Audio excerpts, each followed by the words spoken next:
I should probably get this out the way by saying it first. There is no such thing as fearlessness.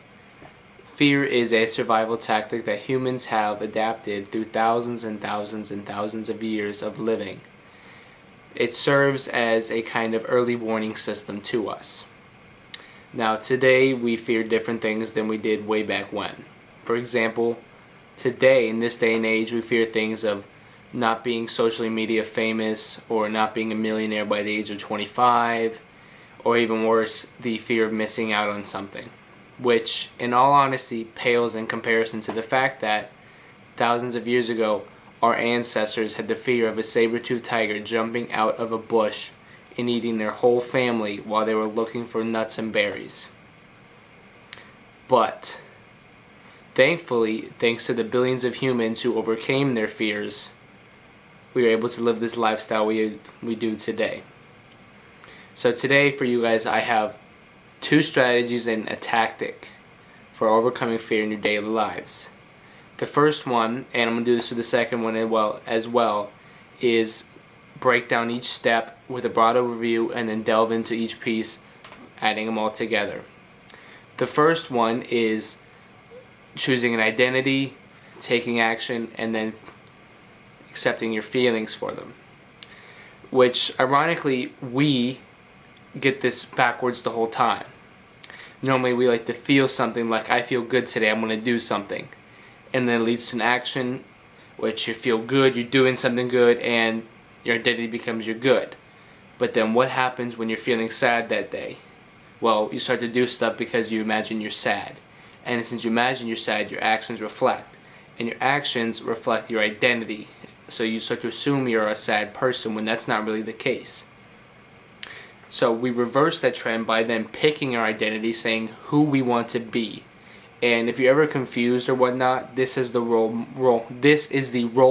models play in our lives. It's some heavy R's there. Is they allow us to look at somebody and start to copy and mimic what they do. For me personally, that's Dwayne "The Rock" Johnson, Ryan Higa, Robert Greene, the list goes on and on. For you, they may be completely different people, but a role model simply is to be somebody that you look up to and you admire because of certain qualities. So now that you've picked your identity, you can start to go into your actions, which is when you find yourself in a situation, you ask your simple question of, what would XYZ do? What would The Rock do? What would Ryan Higa do in this situation? And that allows you to start thinking like them based on their qualities, and you more or less get a definitive answer of what you want to do, which then leads into feelings. Because you're starting to see results and you're starting to actually do something and you're starting to actually see growth in your life, you start to feel good and you start to feel empowered, which then empowers you to continue to do more. Now the next strategy is 4 steps, and it's a series of questions I got from FOAM. Eric Gritton's Resilience. I apologize if I mispronounced his name here. I really do understand, given the last name of Kolbelnicki, people automatically assume that since it's 10 letters long, it has a complete variety of letters, that it's impossible to say, and they completely butcher it. But we're not here to talk about my last name. So, the 4 questions he posed in the book, and I can't stress this enough, to follow this direct order of the questions, otherwise they will not work. To follow this direct order. To follow this direct order. To follow this direct order. You ready? You got your pen and paper down, you fully ready. Because as I go through this, there's no going back unless you rewind the video. The first one is why. Why are you there? The second one is what is going on around you. Like the third one is what can you do about it, followed by the last question, which is a fail-safe and probably the most important of them all, which is how will your actions affect others. To go back to the top of the list with why, we need to start here because it's the most basic piece and it plays one of the most important roles, which is why are you here? The second one is what is going on around you. Like, why are you sitting in that classroom? Why are you sitting at your job? Why are you doing something? It's up to you to figure out what's your why. It can be something as simple as I'm here to make a video. I'm here to get a degree. I'm here to get money. Or it could be something complex like, well, I'm here to serve as a stepping stone to my later career and future. I'm here because this activity makes me happy.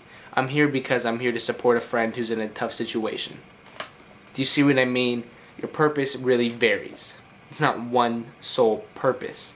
And that leads you to the second part, and you have to state your purpose before you go any further, because the next couple of steps will get all jumbled up and it'll be a real mess.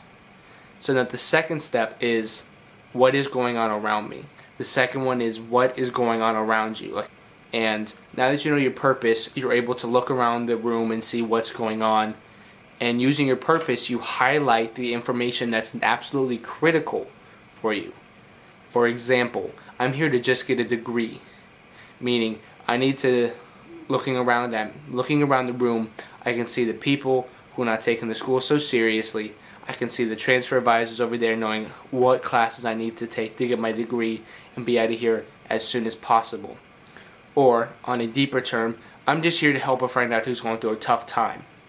The situational awareness of what's going on around me could simply look like the person's having a bad day and you feel like you could cheer them up by going to get them a gallon of ice cream or taking them out to go do something. But you would completely miss that fact if you didn't know what your purpose was. Which leads into the third step, which is, what can you do about it? The third one is, what can you do about it? What could you do about getting your degree? Simply sitting in class and studying, taking notes. What could you do to help your friend out who's having a bad day? Well, getting some food, doing something together you enjoy, taking their mind off of it, or helping them sift through their problems. There's a lot of options out there. That is part of the bite of fear, is not knowing what you can do. And so when you start to give yourself the options of what can I do about it, it allows you to take the bite out of fear, which is how will your actions affect others. And it is, how is your actions affect other people? How is me getting my degree going to affect other people? Well, for starters, it can affect other people by looking at you as a better job candidate. It could be your family looking up to you because you're the only person in the family who's gotten a degree. It could be your kids looking up to you saying, wow, my daddy or my mommy got a degree. Or your friends saying, man, you got a degree, good for you. And to use the other example of, I'm here to help a friend sort through their problems or go through a tough time, how will your actions affect them? Could be you helping your friend get through the tough time and they bounce back, or taking their mind off the problem, having a good time with them. Now, I know I've talked about two strategies, but this last one is more of a quick hitting one. And it's something I found out through just experience. It's when I am in doubt of something, I imagine a miniature version of me. Probably like 1,000 times smaller than that. And I always imagine them in the back of my brain. And however I'm feeling, if I'm angry, if I'm sad, if I'm happy, if I'm just kind of like lazy and sluggish, listen to what he has to say, and I visualize him saying the things. And it kind of takes the bite out of it because you put a name and a pin in what's bugging you. Most of the times it's something stupid like, I forgot to brush my teeth this morning, or I didn't eat a big enough meal. And then you're able to shift through that and peel off it, because some of the times that's what's blocking you, is because you're not able to see 5 steps down the road because you're having to deal with something right here, which then causes the fear of the unknown because you don't know the next 4 steps. Ooh. Oh man, that was a good one. Now we are finally getting to the latter stages of it where, we just do a couple formalities. And I want to say that I hope I've actually helped you overcome some of your fears, and if so, let me know in the comments and write your story below. Not only does it support the channel, but it also helps me grow as a human. While you're scrolling down to write your comments below, don't forget to like the video and subscribe to the channel for future content. Peace.